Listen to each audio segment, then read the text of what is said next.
Cheers everybody, and thank you for tuning in to the Thrash Life channel. Today we are going to be brewing a beer. Today is November 22nd, and I have the week off for Thanksgiving, and I thought I'd start off the week on a good note and brew beer. So let's go ahead and get some grains measured up and see what I have in inventory for hops and stuff. I know I have ingredients to do an IPA, so I'm going to go ahead and do that. And let's go ahead and get to it, shall we?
I do a finer crush on mine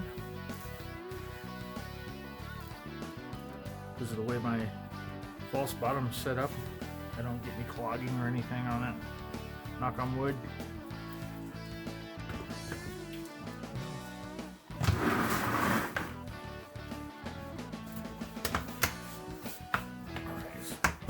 That's grains.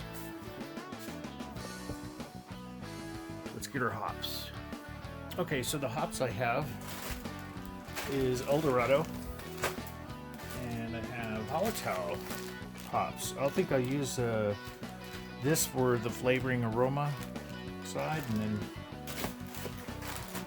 Dorado as the bittering hop. Let's go ahead and measure out 2 ounces. We'll do an IPA.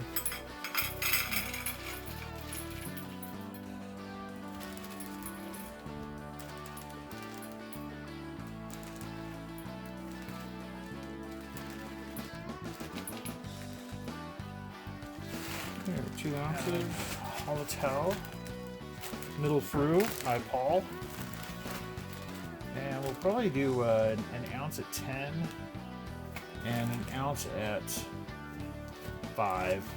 Now we'll do an ounce at 15 and an ounce at 5. How's that? Sounds good to me. Glad you agreed. Alright, so now we're going to do the water salts. Now every area in the world is going to be completely different. Because of the chemistry, especially if you use city water, which I do. I have a high pH level, and I know exactly what it takes to bring it down. Also, the chlorine is pretty high, so I use a Camden tablet, just one Camden tablet in my HLT.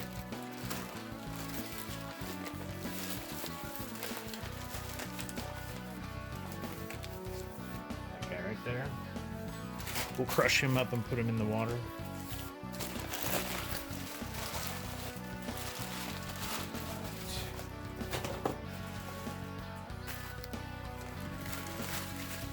And then we have some gypsum, and we get the scale to grams here. Okay, so gypsum.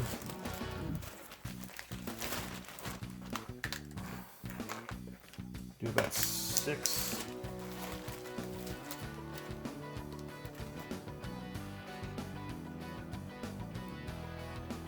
Right on the money.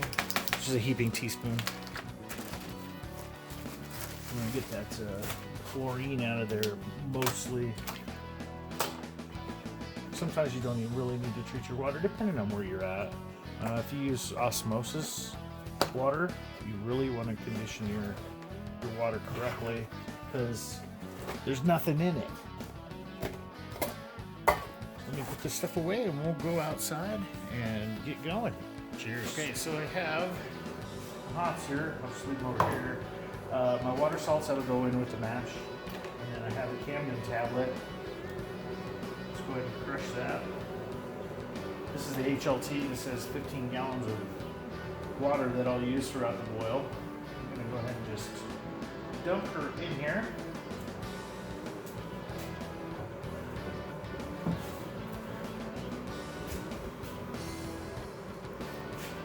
Okay, there's the salts. Sprinkle it right in. There's the water to rinse the cap off. Set them off to the side. And for those of you who don't know my system, there's the control panel that I had built.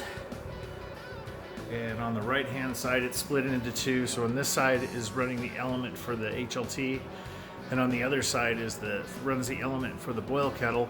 We have a timer. We have pumps, so those are pump switches. Green light means it's on. The yellow light means the element is on and going. Right now we're at 125, going up to about 170. As soon as it starts getting up there, it'll start flashing. So I tune it up a few more degrees, so we're almost, when we get there, we're good to go. And then when it comes time for the boil kettle, we'll get this all set up.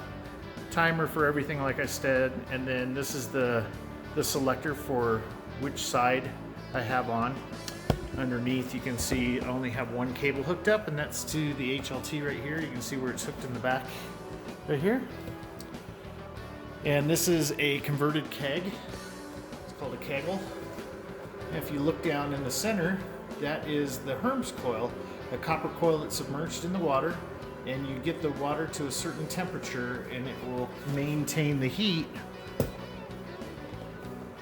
When we get the grains in here, and it lets the enzymes do their thing at specific temperatures.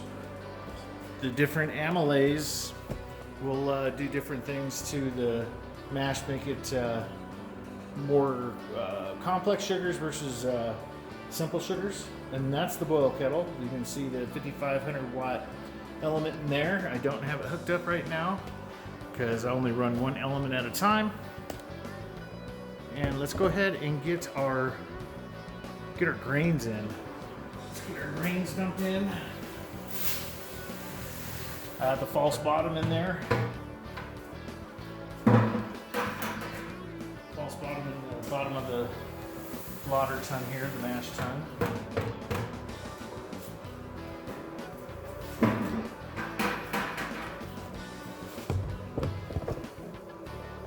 Take a look down in here and get it evened out here a bit. And then at this point, I take my water salts, sprinkle them all on there. It'll all get mixed up really good when we get the mashing going.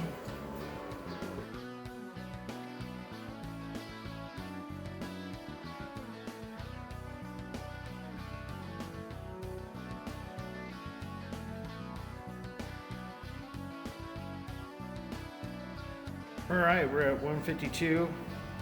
Got there a couple minutes ago, but we're cruising. Got the recirc going in the HLT. And mash going. Recirculation. There we go. Turned it up just a little bit. There we go. There we go. All right, so now that we're going on the beer, you got to have a homebrew. You're making a homebrew. A little sudsy.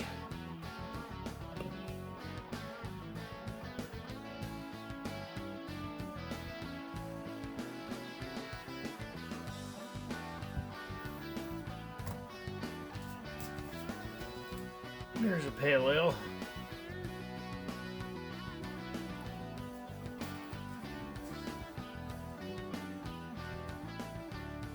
There's a pale ale that I made about a month ago. It's been sitting in keg conditioning for a few weeks, 2 to 3 weeks.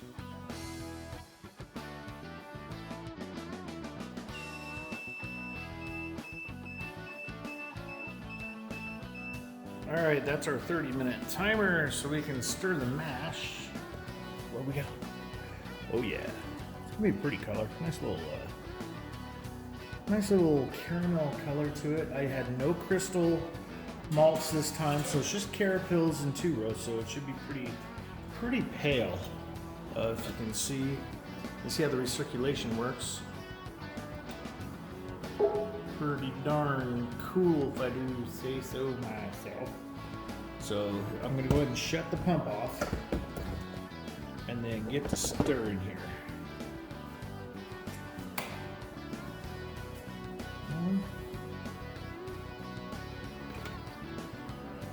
It's on the way.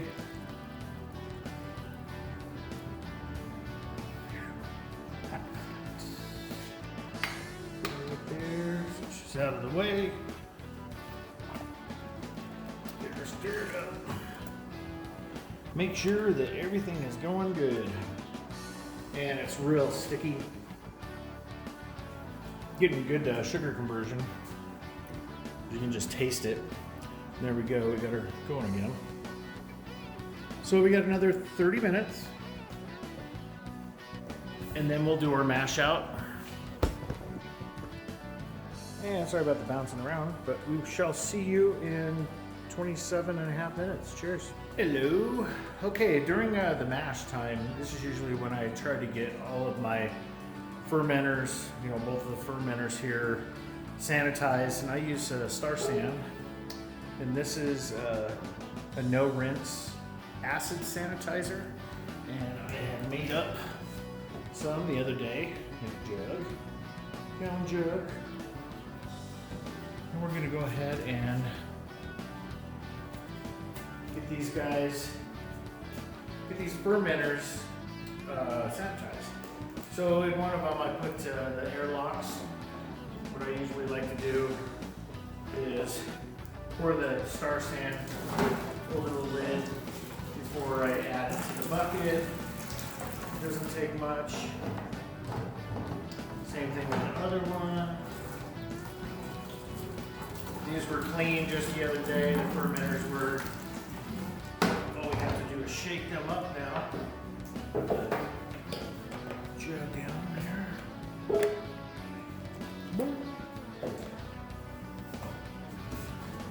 Shake it up. Shake it up. Make sure all the surfaces are covered.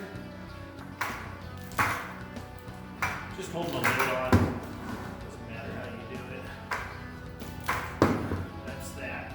So now I'll let these sit while the brew is going. And then I'll come back to them when it's time to put the wort into the fermenter. So right now we have about 15 minutes left on the mash, and then we'll do a mash out. We'll take the temperature up to 170. It neutralizes the amylase, keeps it from working. and then we'll transfer it over into the boil kettle. So I shall see you in a minute. Cheers.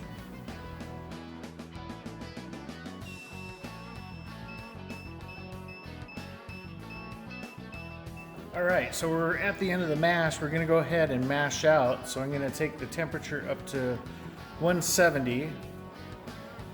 In between 168 and 170. Let me dial it up a little higher than that so it doesn't start fluctuating on the when it gets near to the temperature. I want it to get there quickly. And then when we get to that temperature on this recirculation, then we're gonna do a 10-minute mash out. So let me reset this. We're gonna do one alarm, and we're gonna do a 10-minute.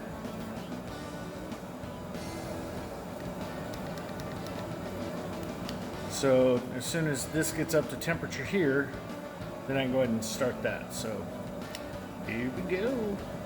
All right, we're at 168. Let's set it there.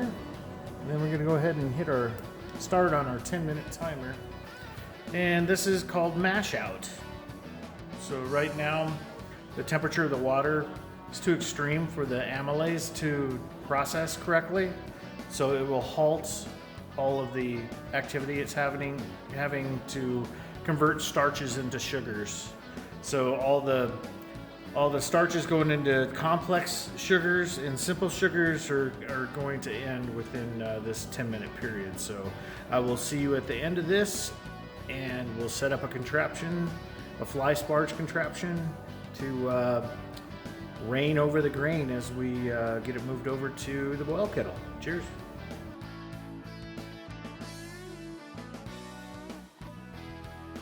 Okay, at this point what I've done is I've configured the timer for the hop drops and things that need to happen. So it's a 60-minute boil, that's what's in the green. And then at 15 minutes left in the boil, which is after you start the clock, it's 45 minutes. That's when I hook up the plate chiller, and I go ahead and start sanitizing that using the boiling wort. And then after that, I have a hop drop at the same time. And then I have my next hop drop at 5 minutes left in the boil. So from a 60-minute, I have a 15 and a 5-minute drop, and things to do at 15. So hopefully I didn't confuse you. But anyway, if you can look, right now the boil kettle, the wort is over the element, so I can start that up. We're doing pretty good on this guy right here, so he's doing well. Just leave him alone. And let's go ahead and get this guy going at 100 power and flip her on. Element's at 100% right now, so we just gotta watch when it starts creeping up towards the boil, and then we'll get past the hot break. Bring it on the hot break. All right, we're getting close to hot break. Let me start turning down the element a bit.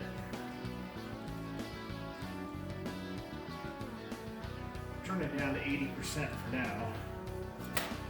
But if you notice, it's kind of like a meringue. And what happens is when you get a boil over, there's no room for the boil to escape, and it causes, the proteins on top of it, keeping it in, so it has nowhere to go. So what happens is it just goes boom, right over the top. I've had it happen quite a few times in my brewing career. So right now what I'm doing is I'm trying to just break down the bubbles a little bit.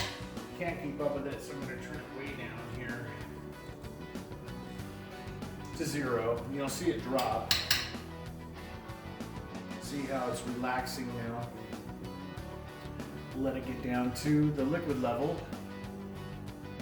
But you can see how much the protein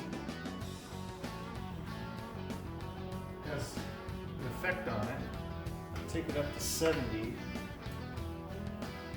Let's see here. But you got to work it until the proteins reabsorb back into the liquid, into the wort. starting to rise again.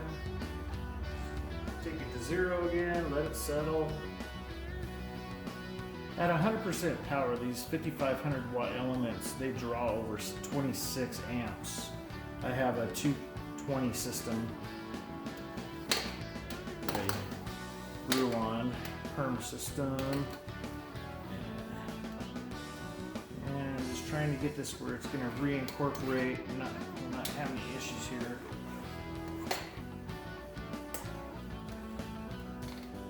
I think we're there. I'll let it set for a minute. You really got to watch it when you add your first hop addition or any hop addition. I've had it where I've gotten a boil over on that as well. It was pretty surprising when it happened. But first hop addition is 2 ounces of El Dorado, and we're going to pop it in now. Now this is where you got to watch it. It's going to cause a problem. Usually take my spoon, put it in here, mix it up a bit. Love that smell when you first get that first hop smell when you add it to the sweet wort. Yeah, that's pretty much it. Rinse a spoon off from the wort, and we'll just watch it for a minute.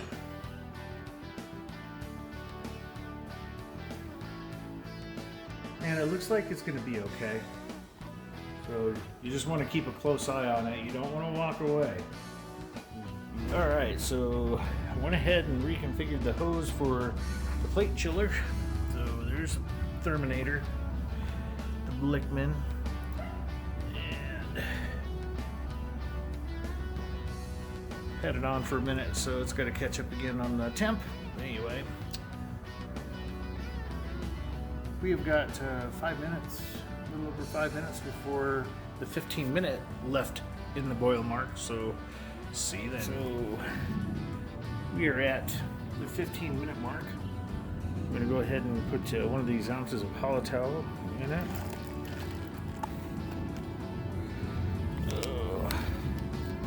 Vacuum sealed bags are fun. One-handed. 1, 2 apiece. People in their freaking lawnmower cars.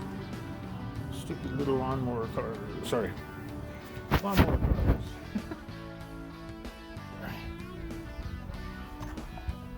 Get that mixed in.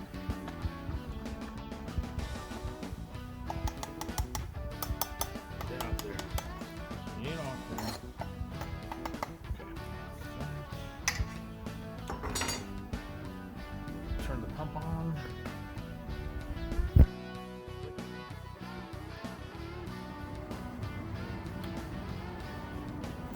And we'll wait until 5 minutes to go. So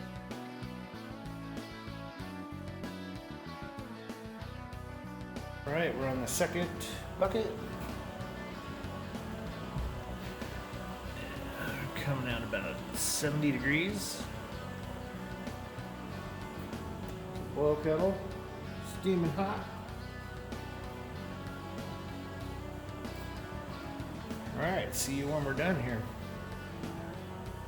Right after filling the fermenters, I brought them to the basement, added the US-05 yeast to it, and these guys should be fermenting tomorrow, hopefully.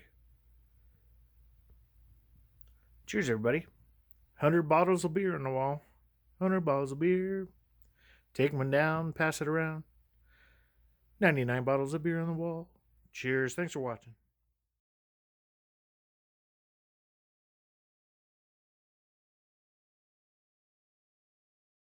Cheers, everybody. Thank you for tuning